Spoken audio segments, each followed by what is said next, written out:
अनाउंसी जानता हूं। कहा एक साथ चलो, एक साथ बैठो, एक साथ बोलो। यदि ये समरसता वेद के अनुसार, वेदा ज्ञान के अनुसार हमारे जीवन में समरसता आ जाए, तब संघर्ष होगा, तब जातीय कटुता होगी, तब सांप्रदायिक संकीर्णता होगी, तब वैश्विक प्रपंच में मनुष्य का मन दौड़ेगा। वैश्विक प्रपंच में जो मनुष्य आज डूबा हुआ है, क्यों?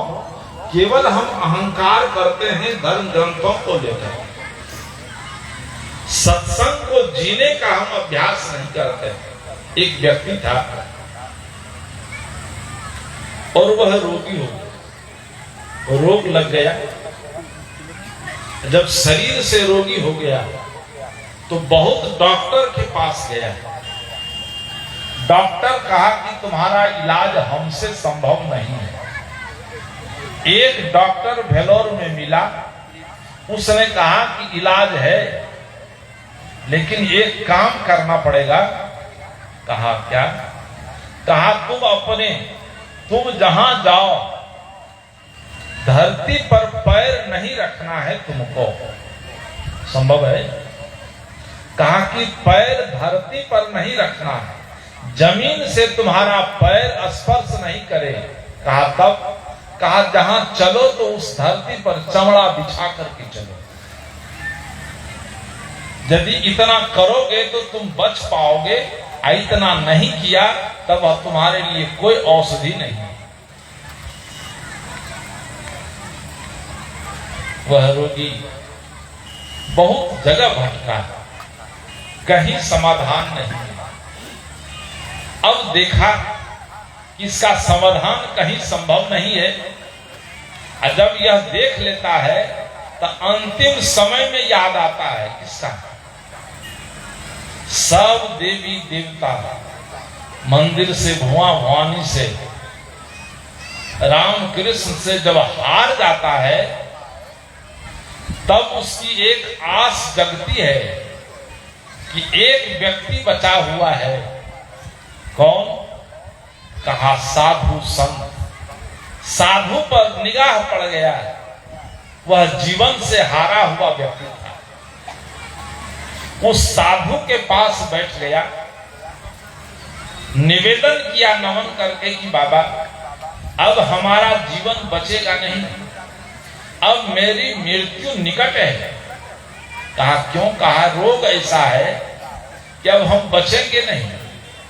कहा डॉक्टर से इलाज कराए कि नहीं? कहा डॉक्टर को दिखाए। एक डॉक्टर मिला, उसकी सलाह हुई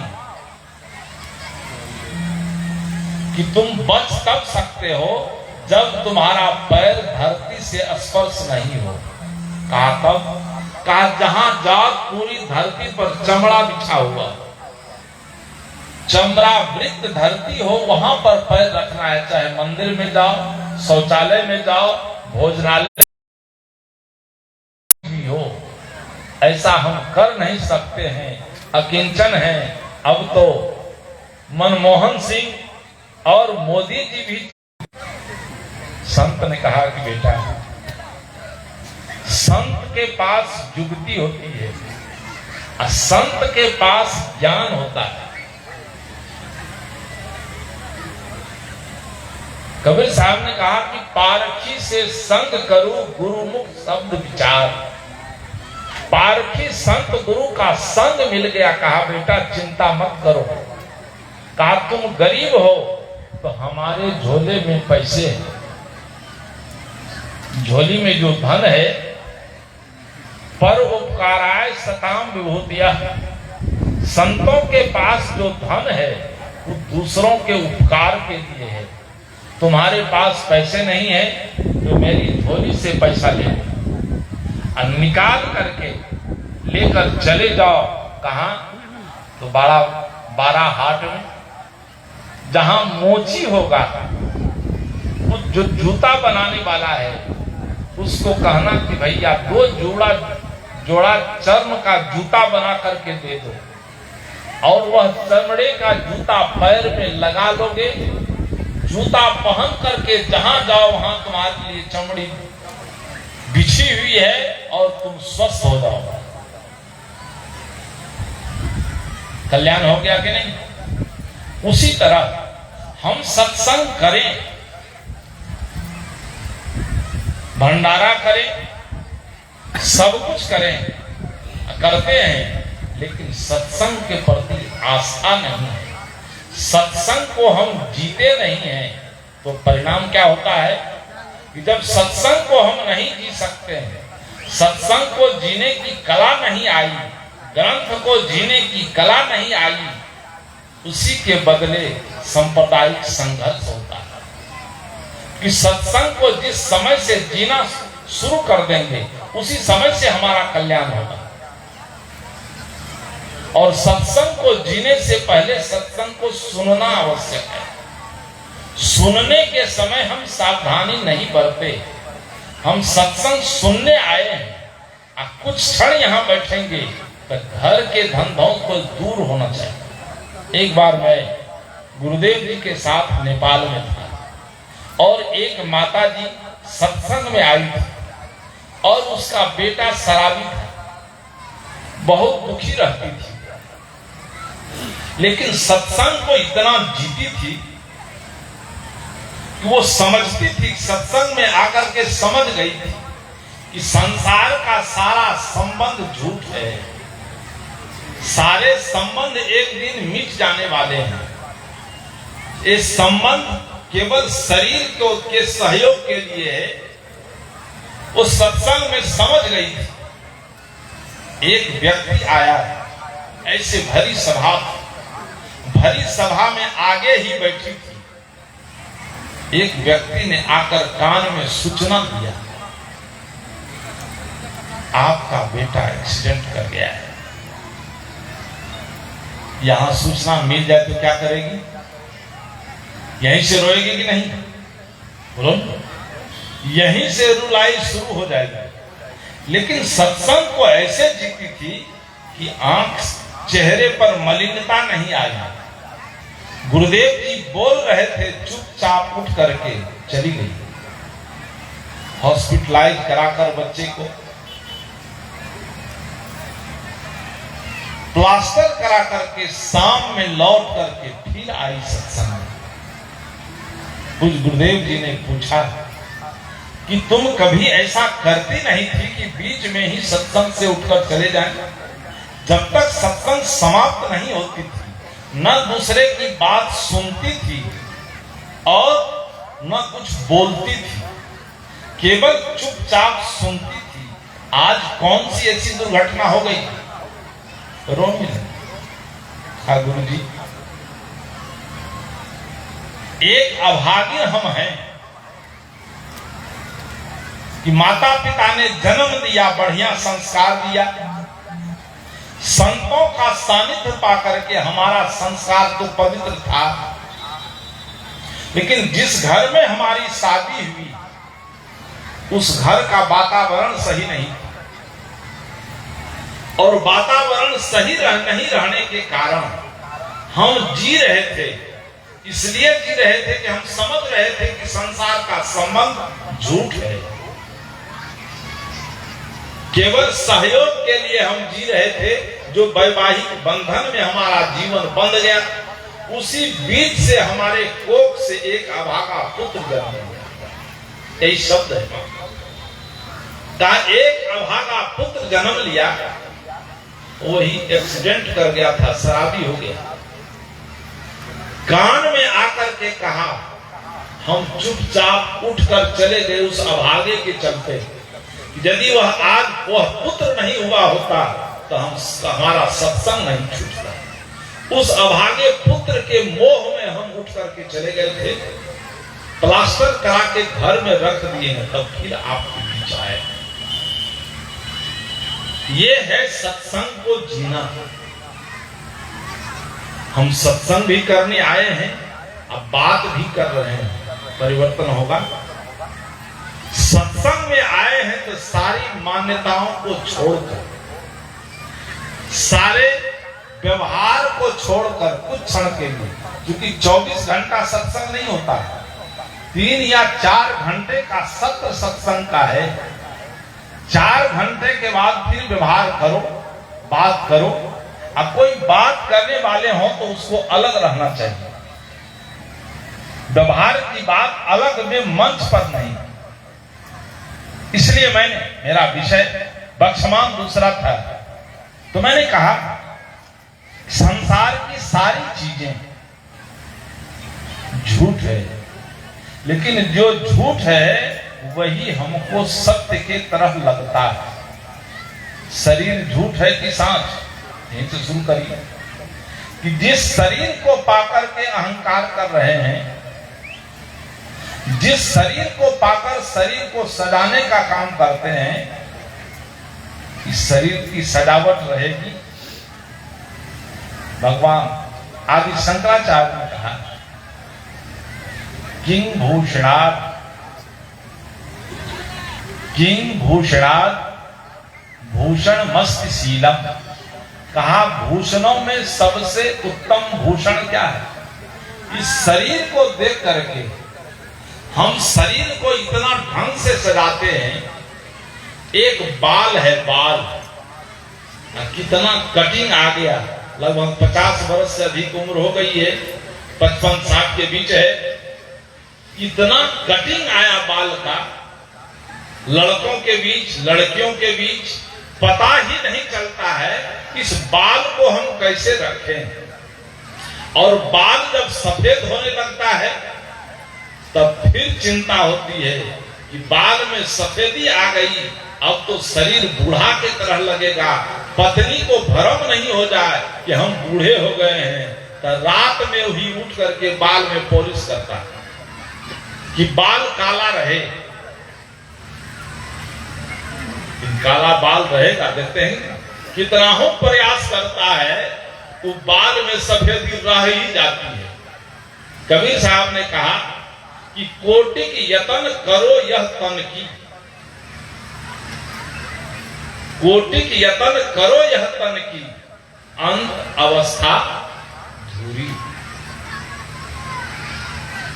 करोड़ों उपाय इसको रक्षा करने का करो, बचाने का।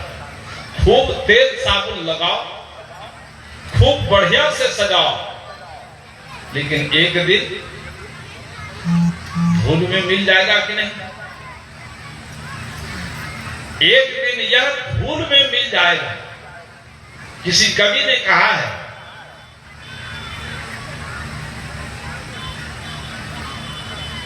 किसी कवि ने कहा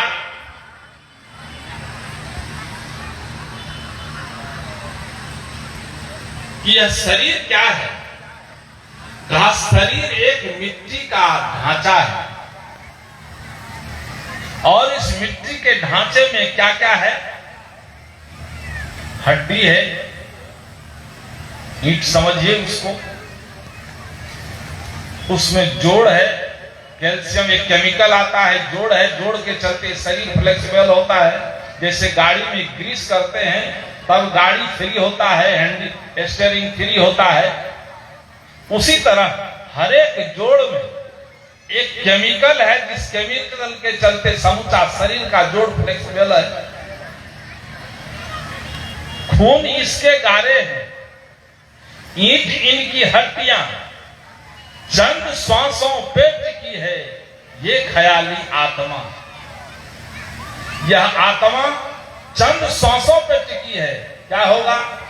मृत्यु की पुरजोर आंधी जब इसे टकराएगी, देख लेना ये इमारत धूल में मिल जाए। करोड़ों उपाय करो शरीर का बचाने का, यह बचने वाला नहीं है। इसका मतलब ये नहीं है कि शरीर को की सफाई नहीं करिए, नहाइए धोइए नहीं, सब कुछ करिए, क्योंकि जब तक इस शरीर में है, शरीर आपका है और इस शरीर का सदुपयोग करना है, तो शरीर की सफाई करना आवश्यक है। शरीर को साफ सुथरा रखिए, लेकिन शरीर को ही सब कुछ नहीं समझिए, क्योंकि शरीर को सब कुछ समझने से ही सारा दुर्गुण हमारे जीवन में आता है। सदगुरु कबीर ने कहा कि चलहु का टेढ़ो टेढ़ो टेढ़ो, चलहु का टेढ़ो टेढ़ो टेढ़ो टेढ़ो, दसहु द्वार नरक भरी कूड़े, तू गंधी के बेड़ो, फूटे नैन हृदय नहीं सूझे, मति एको नहीं जानी, काम क्रोध तृष्णा के कारण बूढ़ी मुए बिनु पानी। कहते हैं कि दसहु द्वार नरक भरी बूढ़े, जिस शरीर का बहुत अहंकार है, शरीर के सौंदर्य का अहंकार है, शरीर में जितनी नाली है, नाक नाली है कि नहीं ना, इस नाक से जो निकलता है उसको अलग प्लेट में रखो,